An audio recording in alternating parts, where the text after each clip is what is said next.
સાંતલપુર પોલીસને બદનામ કરતો કિસ્સો આવ્યો સામે। ચાજમ ગામના જમાઈને પોલીસ કર્મીઓએ માર મારતા વિડીયો થયો વાયરલ। દશરથ ઠાકોર નામના વ્યક્તિને સાંતલપુર પોલીસના બે પોલીસ કર્મીઓ રાત્રિ સમયે ઉઠાવી માર માર્યો હોવાનો આક્ષેપ। માર મારતા સરળથી પોલીસે ખસેડ્યા હોવાનું વિડીયોમાં રટણ। દશરથભાઈનું સારવાર દરમિયાન મોત છતાં ફરિયાદ નહીં ત્યારે તંત્ર સામે અનેક સવાલ।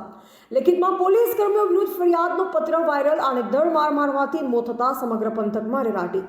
5 લાખના પરિવારને ઓફર કર્યું હોવાનું નિવેદન સામે આવ્યું। ફરિયાદ ન થતાં પરિવાર નારાજ। પોલીસ આગળ લાચાર પરિવારે લાશને સગે વગે કરી। પોલીસે માર મારવા છતાં ફરિયાદ ન થતાં કાયદા સામે ઉઠ્યા સવાલો। પોલીસ કર્મીઓએ આ બાબત દબાવવા કરેલ પ્રયત્ન સફળ રહ્યા। ઉચ્ચ કક્ષાએ તપાસ થાય, સત્ય હોય તો બંને સામે કાર્યવાહી થાય તે જરૂરી। એજીપી ન્યૂઝ इंडिया હંમેશા સત્યની સાથે।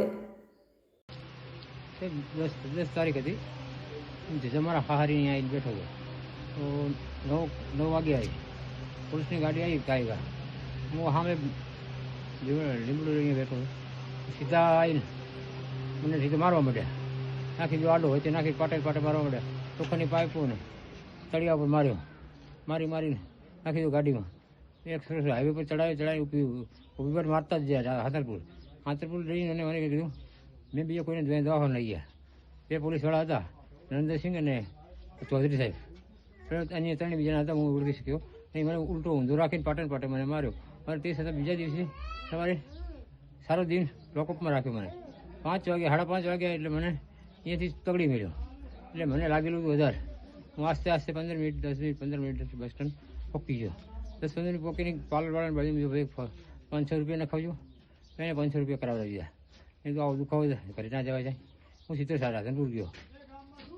રાધનપુર ગયા પછી સરકારી દવાખાને ગયો। કાકા કે તકલીફ બહુ છે, કે ઇન્જેક્શન આપું અત્યારે હોઈ જવું। કાકા મને 2 ઇન્જેક્શન લે, ટીકડી આલી અને બસ સ્ટેન્ડમાં હોઈ જાય। સવારે ગયા 9 વાગે સાહેબ આવશે। એટલે રાતે 3 વાગ્યા છે। 3 વાગ્યાના દરમિયાન દુખાવો પડ્યો। બસ સ્ટેન્ડ પર જે માણસો હતા એને બોલાવ્યા કે ભાઈ મને સરકારી દવાખાના સુધી લઈ જાઓ ભાઈ, પડશે શું કાંઈ ખબર પડી। વળે પાછો ગયો। પછી મને કાકા 2 ઇન્જેક્શન આપ્યા। પછી એક ટીકડી આવી, મને ગળે હોઈ જાઉં સવારે ખબર બતાવી દો।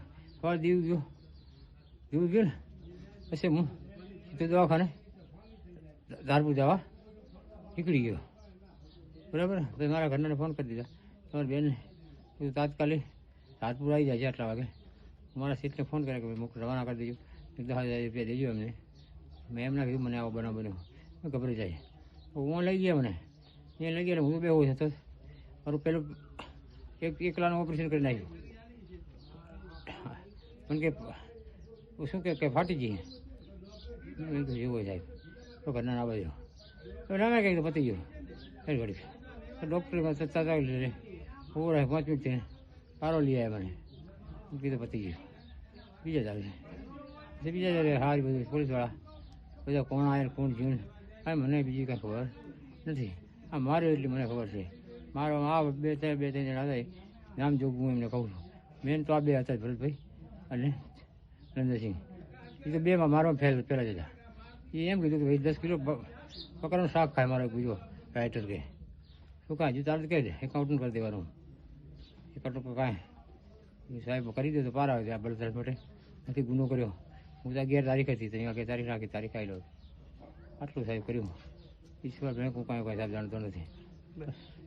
અને મારતા લઈ ગયા અને અહીંયા જઈને મારે રોડ માથે ઢાળીને માર્યો। અને સેઠ હાથલપુર લઈ જઈને માર્યો। પછી હાથે લઈ જઈ અને 2 ભાન થયો એટલે દવાખાને દાખલ કર્યો હોય। અને અમને કાંઈ ખબર નથી બીજી, અને અમે કોઈ નતા આવ્યા નહીં। 4 દવાખાને લઈ ગયા, બધું કર્યું અને પાછો એ કને લાલચ આલી અને બીજે દવાખાને લઈ ગયા। અને એ કીધું કે 5 લાખ અમે આલશે દવાખાનામાં, ખર્ચો થશે એ બધો અમે ભોગવશે એમ કરી અને બીજા દવાખાને લઈ ગયા। અને પછી એ દવાખાને મેલી અને અહીંયાથી સટકી ગયો। અને પછી અમારા કાંઈ પૈસા હતા નહીં, અમે ગરીબ માણસ, અમે શું કરો? પછી અમે ઘરે લાવ્યા વરા।